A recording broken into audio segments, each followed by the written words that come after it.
TV23 KDGL. Covering the High Plains with news, weather, and information. From TV23 Studios in Sublette, this is High Plains Today. Well, hello, everybody. It is Monday, August 1st, 2016. Welcome to the real High Plains Today on TV23. On today's show, Dina Sattler. She is the editor and publisher of the Garden City Telegram. And with the primaries coming up tomorrow, we're going to talk some politics. All right, let's take a look at what's happening out there.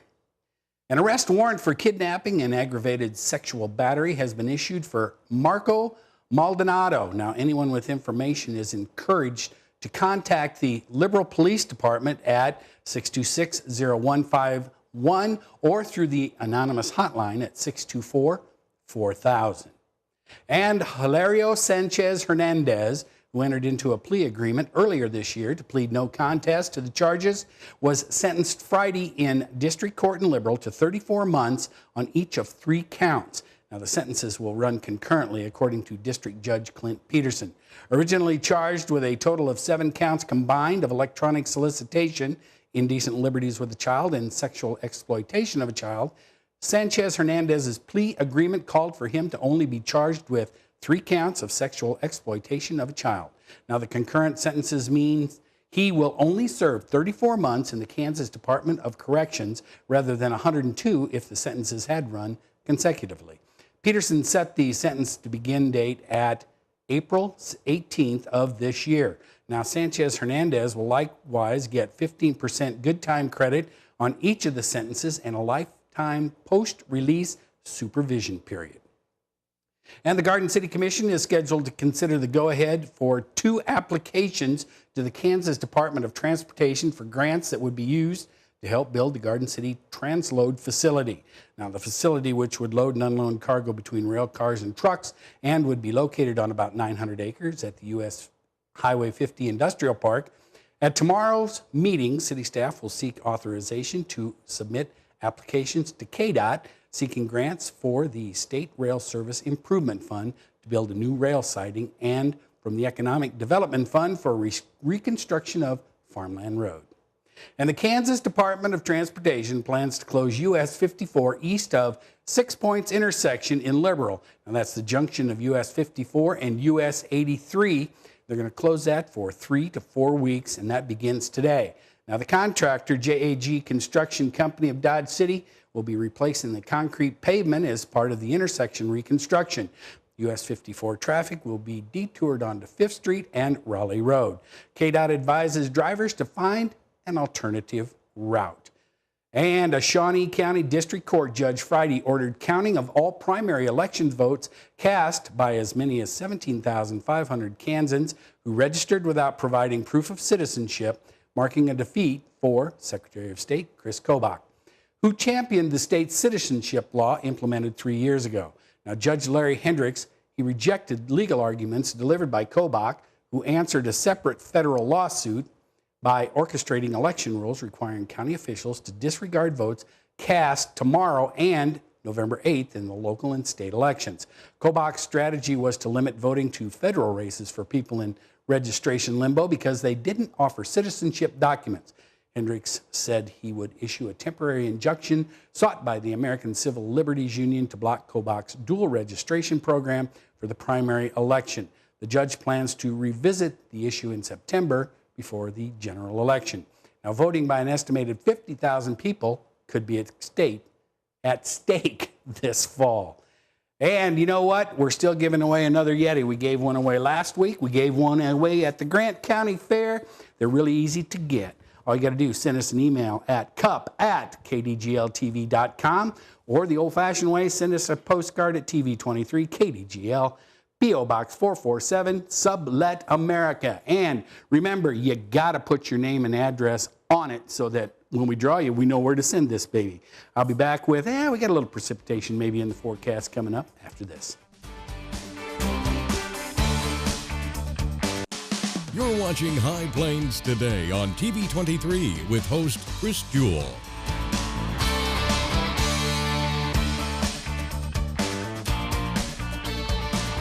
TV TV23's internet service and 4G live streaming provided by United Wireless. Coverage you deserve. Service you expect. United Wireless. Did you know kids who play outdoors have healthier lungs? Totally. Did you know that boys that play with dolls make better husbands? My son has lots of dolls. But did you know terry cloth diapers breathe better? I did. It's totally true. Oh, yeah. Did you guys know statistically friendly kids have more friends? Yeah. That's obvious. Did you know most people think they're using the right car seat for their kid, but they're not? Parents who really know it all know for sure that their child is in the right seat. Visit safercar.gov/the right seat to make sure your child is protected. Something I feel when I'm right here. Something that tells me that I'm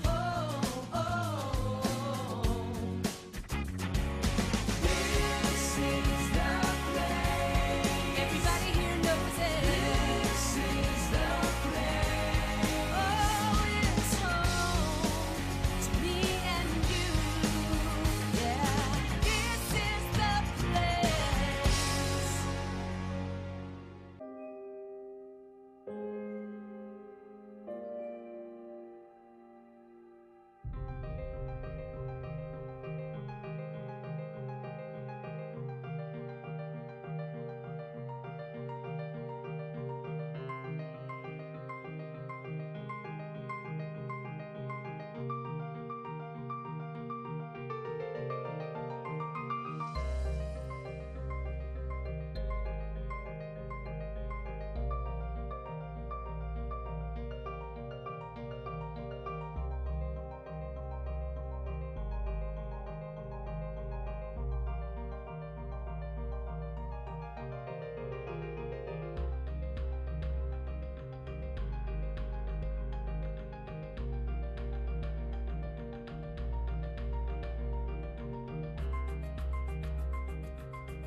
Now, the local weather forecast for the High Plains. And you can see there's a lot of sunshine out there, but, and I say but, there's some precipitation going to be rolling in here later tonight and into tomorrow and maybe on Wednesday. Taking a look at the readings here at the station. Right now it's 88 degrees, relative humidity holding at 50%. Not much wind out there, south-southeast at 4. Barometric pressure is holding steady. As we look at the temperatures around the viewing area, you can see everybody already into the 90s. Well, Garden City lagging behind, 88. It's going to warm up today, going to warm up all week. Looking at the current dew points, you can see they're not too bad out there. That's why our relative humidity only at 50% today. Not a lot of wind out there, but it is going to be picking up into 20 down in Perryton already, south-southwest winds. Taking a look at our highs and lows as recorded at the Garden City Regional Airport. Did get up to 95 yesterday, 104 back in 91, 62 was the overnight low yesterday morning, 54 back in 1971. Had a total of just over 7.5 inches for the month of July in Garden City. All right, here we go. Looking at the forecast for today, going to get to 98 degrees. There's a 10% chance of precipitation. That's going to happen after 5 o'clock today. Winds are going to pick up out of the south at 16. Then we do have carrying into overnight, just after midnight, 30% chance of precipitation, 71 degrees for the low. Winds will still be out of the south at 15. Then tomorrow, 95. Winds out of the south at 10. Tomorrow night, another chance of precipitation rolling in here, 69 for the overnight low. Winds will be out of the south at 10. Yeah, a lot of precipitation chances in the forecast as we look at the 7 days. And it's going to kind of start cooling off just a little bit, lower 90s as we get towards the weekend. That's a look at the weather. We'll be back with the markets and Dina after this. As the owner of a business, I'm responsible for all these kids. No, I can't make sure they get all the fruits and veggies they need, or that they have good table manners, or that they use their inside voices, but I can make sure they get the support they need by reporting all my new hires to the state of Kansas. When you report new hires, you make sure non-custodial parents pay their child support so kids get what they need to succeed in life. Join me in doing one simple thing to help kids.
So, same time next week? Well, of course. Put away a few bucks, feel like $1 million. For free tips to help you save, go to Feed the Pig.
When you throw away money on wasted electricity,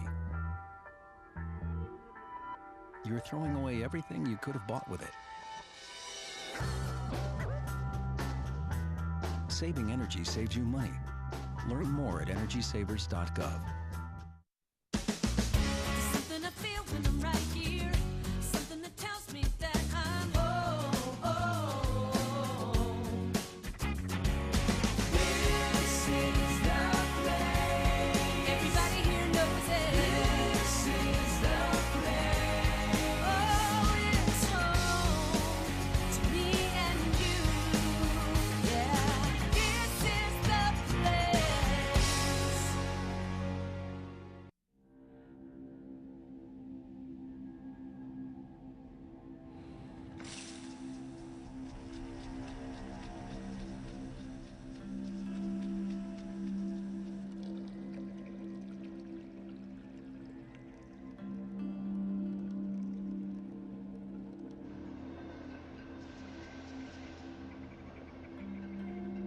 When some people struggle with their mortgage payments, they become frozen, petrified. Not knowing what to do, they do nothing. But the people who do something, the people who take action, are far more likely to get the most positive outcome. Making home affordable is a free government program. Call now to talk one-on-one with a housing expert about the options that are right for you. Real help, real answers, right now.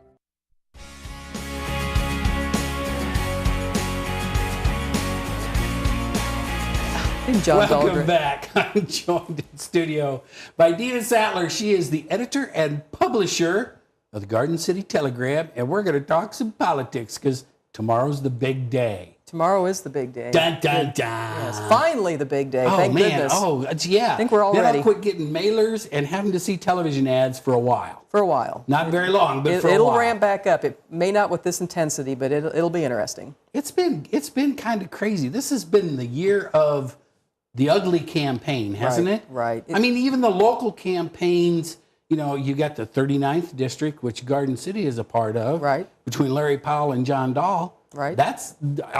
We get mailers here at the studio about that, and they're ugly. It's very contentious, and it's always sad when you see people not really selling themselves, but just maligning the other guy. And we've really seen a lot of that with the incumbent. I think that's a pretty common tactic for his side across the state right now. Well, now, okay, because you wrote an article. And at a forum, didn't he say that everything was fine in Kansas, Yes, right? yes. He said that out loud. Yes, right. And right. your headline was, Senator, everything is not fine in Kansas. Correct. Mr. Powell is aligned with Governor Brownback, and I think you've heard the same from Governor Brownback that everything we're doing is okay, it's fine, and it really ignores reality. I think that we all know with what's happening with the state budget.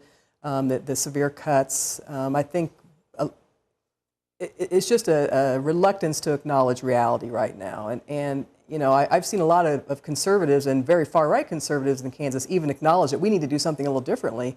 But when I hear someone in my own district say everything's fine, it's cause for concern. Well, and then the 38th district, which encompasses Liberal and Dodge City, right? That one hasn't been quite as bad as John and Larry have gotten, but there's still been a lot of negativity in that one. You know, do you think that it seems to be, especially in the Kansas races for the Senate and the House, that, you know, there are a lot of people that are running that are saying, I'm going to change things because I'm tired of how things are going. Right. I mean, do you think that's going to lead the way? I think that's what's happening. I don't know that voters are completely on board yet. I think they are more so than 4 years ago when this movement began. When the sun is always shining, that one? The sun is always shining, and right. I think in 2012, when the governor aggressively looked to remove moderate Republicans, I think people were blindsided and weren't accustomed to those tactics and that kind of game. I think now they're a little more savvy and they realize the postcards are probably bogus, the messages, and I think they're throwing them aside more than buying in. But I think this election is really about one side that wants to continue the Brownback agenda and the other side that really wants to change things and say, wait a minute, let's take a look at what we're doing here. Let's slow down and maybe fine-tune some things as we go. I think that's really what this election is about. So do you think that those people will get I'm talking about the moderates, is moving back to the center, and let's do something with the state's, you know, revenues and those types of things, because we do have to change something. Do you think that that's going to kind of lead the way tomorrow? When it's all done? You know, some polling would suggest yes, that they will pick up some numbers. If you look at some recent votes, it was really close anyway, that people were moving a little more to the middle because they realized this economic experiment was really dangerous to the future of Kansas. So the question is how many numbers they need in the House and Senate to pick up. And they will pick up some seats, there's no question. The question is how many what they will need in numbers to really shift the tone over there. It's a monumental challenge to get leadership positions and that sort of thing. I think they'll win some seats for sure. How many is the question. Again, they're very contentious, and the last minute politicking is pretty ugly. So. Well, the other thing is, too, you've got Speaker of the House, Merrick, resigned, so we'll be looking at having a new speaker in Topeka on the House side. And then we're not really sure what will happen with the presidency of the Senate either, are we? Right. We really aren't. I know there's a real movement by folks who support Terry Bruce. He's even farther right than our current Senate president, who's Susan Wagle. And I mean, they're both aligned with the governor, but Senator Bruce hasn't been happy with the Senate president, so he will actively seek that seat, which is not a good thing for the state, in my opinion. I think that will shift us even farther to the extreme side. So that's a pretty contentious race in Reno County right now. In fact, that might be the most watched Senate race in Kansas. And I can tell you that the governor's side is pouring a lot of money into that one. Really? A lot. They are? Significant. Okay. Well, they're pouring a lot into ours as well, but what they're doing in that race over in Hutchinson in that Senate district is extraordinary, because they desperately want to keep Mr. Bruce. But they have a really strong challenger. Because he's an ally of the governor and all his policies. He is, so. and his challenger is very strong. His name's Ed Berger. He was president of the community college there, and he's giving him a run for his money. So that will be one to watch. Okay. All right. Speaking of a run for his money, the candidates, you've got Dr. Roger Marshall and our incumbent, U.S. Representative Huelskamp, running against each other. And I think right now that one's too close to say who's going to. I mean, I agree. It's going to be a flip a coin deal, isn't it? I think it's going to be really close, and the polls have shown that unless it's their polls, their own individual, and you really don't want to trust those. But I think it's going to be extremely close. It was surprisingly close 2 years ago with Alan LaPolice, and Alan is a great guy, and he'll run as an independent in this race, but I think Dr. Marshall brings more to the table. He just earned the Kansas Farm Bureau endorsement, which is obviously huge in Kansas. I don't know how you could ignore that. The Kansas Farm Bureau laid out in the last race, so the fact that they endorsed Dr. Marshall is significant. I think it will be very close, so name recognition means something in these kinds of races, and Tim has that. Well, and that one got ugly early. It really did. I mean, that one got ugly from the get-go, it seemed like. It was, And I'm not sure who threw the first rock at the other guy. It's hard to say. I think both, and I mean, it just started, and both of them came out with some deliberately misleading material. And again, I'm a fan of selling yourself, but maybe that's not reality in today's world anymore. But not in politics. It's not. No, Dina. right. It's not. I need to figure that out. But it has been ugly, and it's funny because they both want to repeal Obamacare, and yet Huelskamp says that Marshall does. So they're closely aligned in a lot of issues anyway. I think the difference there is that Representative Huelskamp's been there for a while and really hasn't accomplished anything other than saying no, and being an obstructionist isn't something I favor. Well, and they've both used the phrase "he is a liar." Right. I mean, they both had stuff come out about him. One guy says something about the other guy, and it's no, he's lying. Right. And that's been the whole premise of the. There's probably some truth to both of those. I know sure. that Dr. Marshall had a campaign showing newspapers, including ours, and it was deliberately misleading. Representative Huelskamp mentioned his doctoral dissertation and really did lie about what was in it, and somebody pulled it out, and it was something he had said about subsidies and those sorts of things. He had said that, and so yes, it's again. I just assume they tell me where they stand on the issues, and that just gets lost in the whole process. It does, because I've sat down and talked to both of them, right. And when you ask them about the issues and stuff, it's a whole different deal than what you're seeing in the news, in print, on TV, and those big cards that have got to be. I mean, there's some printers around the country that are really happy with these elections right now because those colored glossy cards can't be cheap. No, they're not. And the post office is pretty happy too. This the saves the day major for them. mailing money right there, isn't it? Right. They can't be unhappy with it. But so where do you think the state of Kansas is going to go? Coming into the primaries tomorrow, as far as, I mean, you said, the moderates may gain a few seats, but you get back to the northeastern part of the state. You've got a lot of people up there that are running on the same premise as, say, John Dahl's running out here. Are they going to pick up enough votes to kind of get some things back to normal where we can get some decent representation in western Kansas? Because that's what we lack. Yeah, I think it will be it's a very challenging environment in northeast Kansas right now. I think the ultra-conservatives they'll keep their stronghold there. Some of the seats, I think we have 3 out here that are pretty critical, 3 Senate seats, 3 Senate races where it's going to be close. But yeah, the northeast part is a difficult one to really change the mindset right now, on the Senate side and probably in the House as well. Tomorrow's going to be interesting. It's going to be an interesting day. Way interesting. I can't wait to read your next editorial after the primaries are done. I'll have to have something to say, won't I? So we'll have to weigh in. I know you will. We'll have to weigh in. We have a good group running, to be honest with you, and it's been contentious, but sometimes that's good for the process. And as long as they stick to the issues, I think we all learn something. That's the important part, isn't it? Absolutely. Dina, thanks for coming by today. You bet. This is fun. Appreciate it. Good. All right. Stick around. I'll be back with more after this.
Traditional light bulbs actually generate 9 times more heat than light.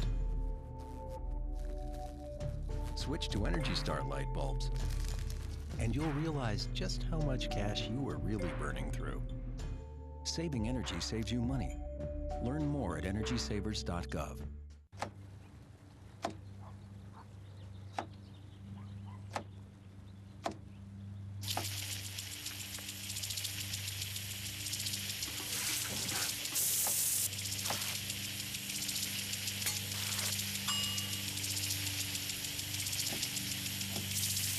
Clean kitchen surfaces, utensils, and hands with soapy water. 1 in 6 Americans will get sick from food poisoning this year. Keep your family safer. Check your steps at foodsafety.gov. And we're back. Hey, guess what? Kansas City lost for the 8th time in 9 games, and they were swept by the Texas Rangers, and that hasn't happened since 2010. Now they're continuing a brutal 31-day spiral. The Royals finished the month 7-19. That's right, the month of July, 7-19. Matching the lowest July win total in franchise history. Only 3 other times had a Royals club failed to reach 8 victories in July. And they traveled to Tampa to take on the Rays tonight.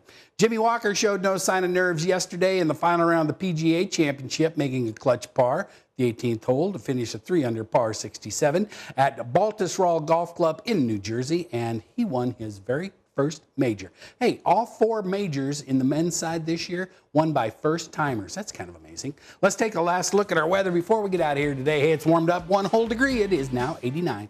But hey, the humidity is down to 48. Winds have picked up a little bit out of the south-southwest at 10. Barometric pressure still holding steady. And as we look at our 7-day, there is a chance of precipitation pretty much all the way up through Sunday. Temperatures can kind of start dropping off towards the end of the week, but those chances of precipitation are usually overnight. Have a good Monday, everybody. See you back here tomorrow. Keep up to date with the latest information from TV23 on our Facebook page, KDGL TV.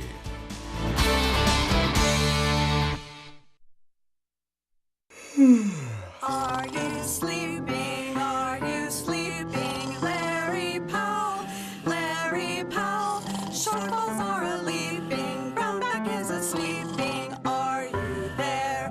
Do you care? There are jokes going around about Senator Larry Powell sleeping in committee hearings in Topeka. Now, we weren't there, and we don't know if it's true, but our schools, highways, hospitals, and just about everything else are getting less. And 330,000 Kansans aren't paying their fair share. And Larry Powell says everything's just fine. And if it isn't, just blame President Obama. Kind of makes you wonder what kind of dreamland Larry's in. Are you there? Do you care? For more information, go to itstimetofixstupidks.com. It's Time to Fix Stupid is responsible for the content of this message. Paid for by It's Time to Fix Stupid, Ronald J. Dickens, Chairman.